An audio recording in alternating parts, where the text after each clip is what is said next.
Yitwa MINANI Samuel ariko bantazira Bebi. Yego.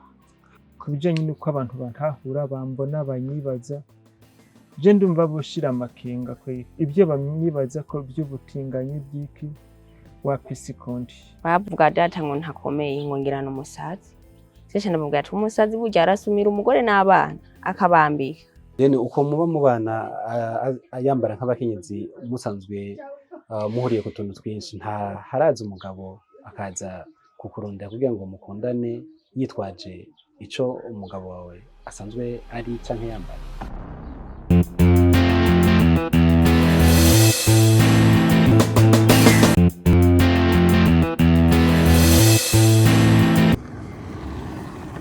Ikiganiro Open Mic caragendeye umuryango wa MINANI Samuel asanzwe aba mu ntara ya Bujumbura, zone Muha, komine Musaga, umutumba wa KAMESA ya kabiri.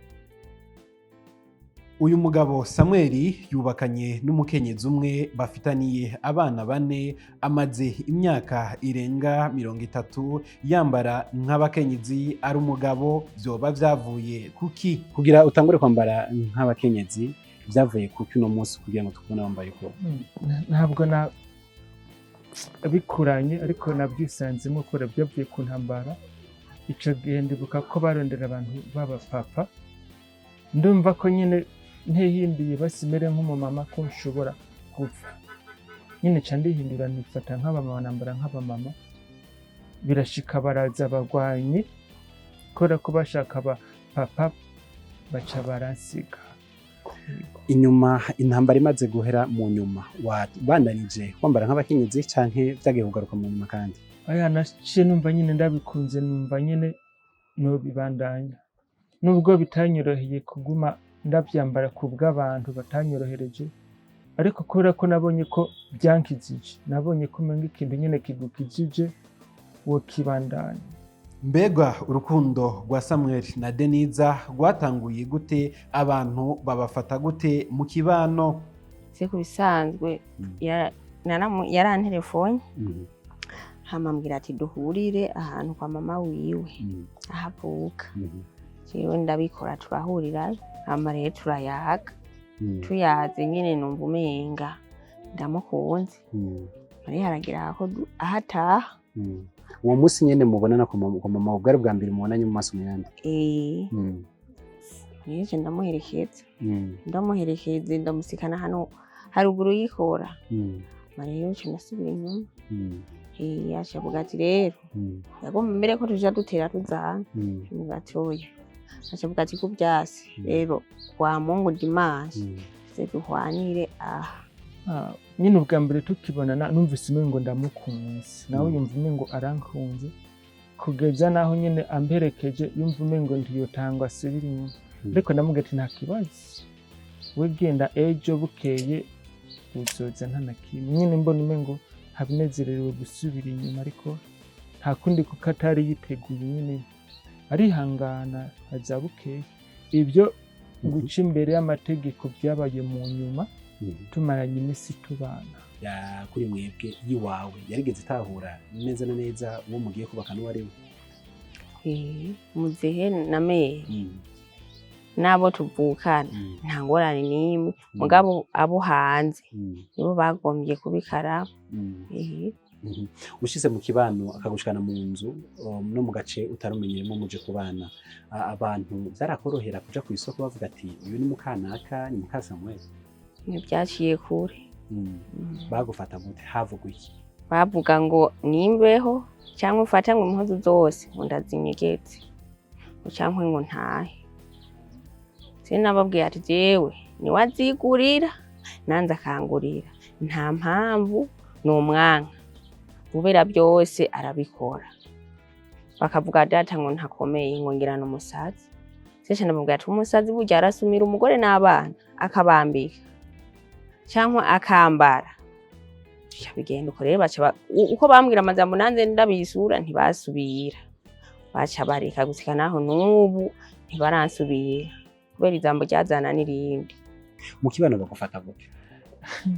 Nyine mu kibano kubera babona umengo ni ibintu by'ibyaduka byabayeho umupapa yifata nk'umumama, nyine ntibyoroshe, bamwe barabyakira ariko hari n'abandi batabyumva bivanye n'umwe wese icyo akunda n'ico yemera. Abayobozi bo ngaha yaba umukuru w'umutumba canke abandi bantu babatwara muri aka gace barigeze kubagamira baragutahuye, vyari bimeze gute muri rusange?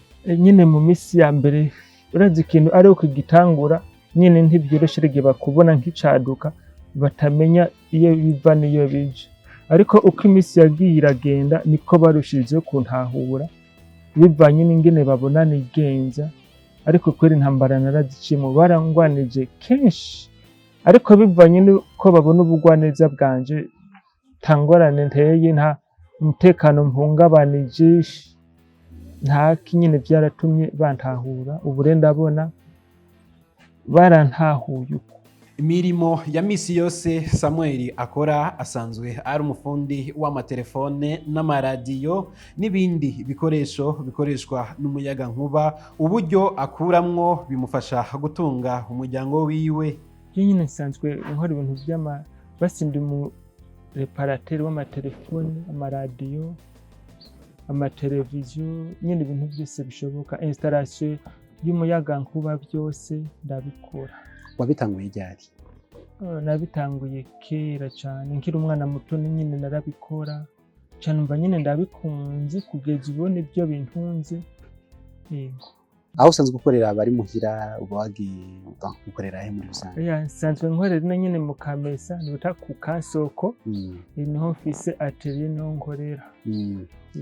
Ubu telefone arashobora kuyikora, ubu no musi naguhamagaye kumukorera inzu birakunda? Nta kibazo, birakunda byose. Abasha babona bavuga ati uyu muntu bari n'umutinganye, ico barabivuga uvyakira gute?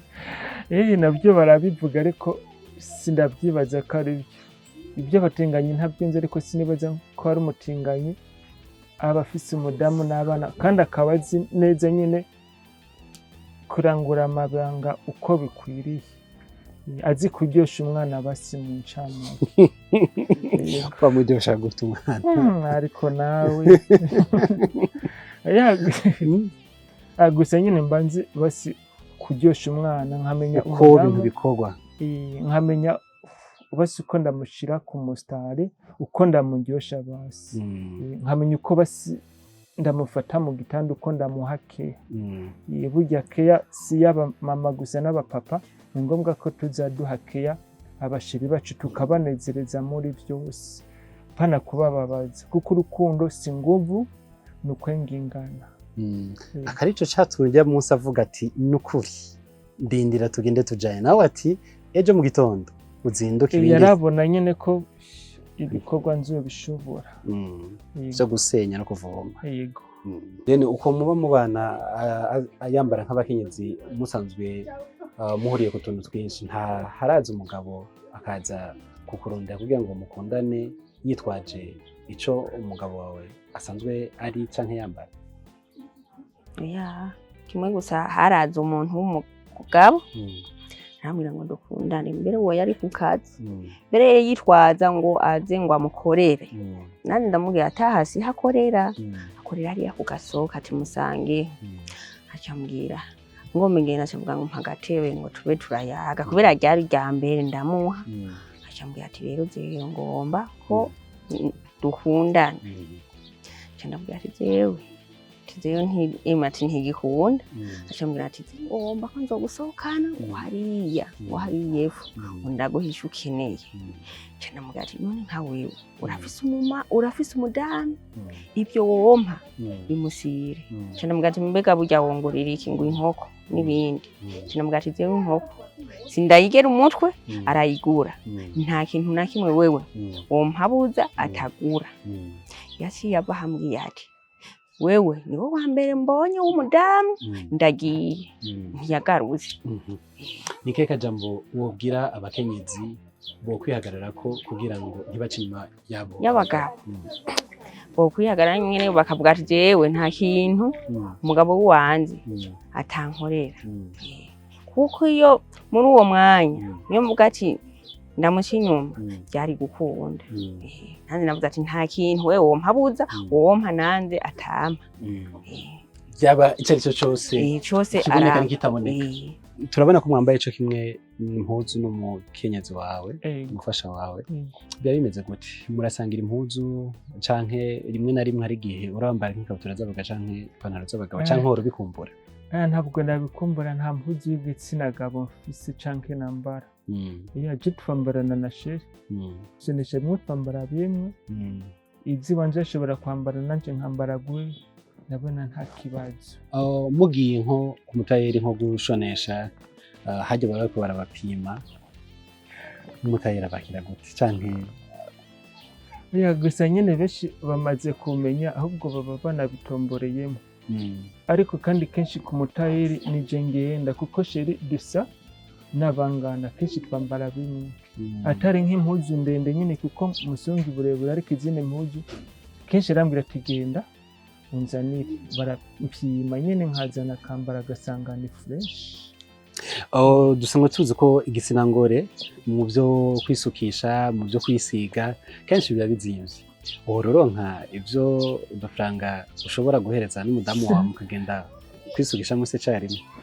Ivyo birakunda kuko kenshi umuntu akunda ikintu aragihebera, kandi nyine n'ibintu bisanzwe. Shire aronse aragura, nanje ndonse ndagura, nta kibazo. Iyo ngomba niyo nambara kubera dusunesha izisa.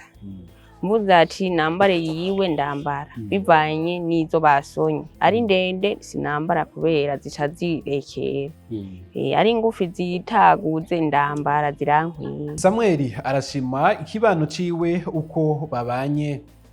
Kubijanye n'uko abantu bantahura bambona banyibaza, je ndumva boshira amakenga kwe ibyo bamyibaza ko by'ubutinganyi by'iki wapisi konti, kandi nyine nabanya nk'abo sije kwerinda bakunda. Je ndumva nta muntu nanka, bareke kumfata nk'umuntu mubi w'umugesera w'umumenja. Oya, je ndi umuntu w'umupore w'umunyamahoro, none habanzi baranzi, ariko abo banyibaza uko nyine birashika ukenda ku muntu kubera ari baryo rya mbere umubonye, kandi kenshi burya umuntu mutabana nureka kumwibaza uko ushaka bivanye nuko umubona. Ariko kenshi umuntu uko mumenyerana, uko wumva intahezi yiwe niko urushirize kumva umengo uramukunze. Je ndumva nta mpamvu yo kunyanka kuko nanje nta muntu nanka. Ni byiza ko dukundana, umuntu ukamukunda uko ari kose, iyo bari umusazi, iyo bari umuntu ukora mukunda uko ari kose. Kuko nasanze ntidukunda kumwe, abantu ntibakunda kumwe, n'abatambara nkanje urasanga hagati yabo bankana, ugasanga bitana imbwa ibiki nyene n'ibindi. Reka mfata akanya ndabashimire mwese mutuba hafi ku biganiro bica kuri Akeza TV.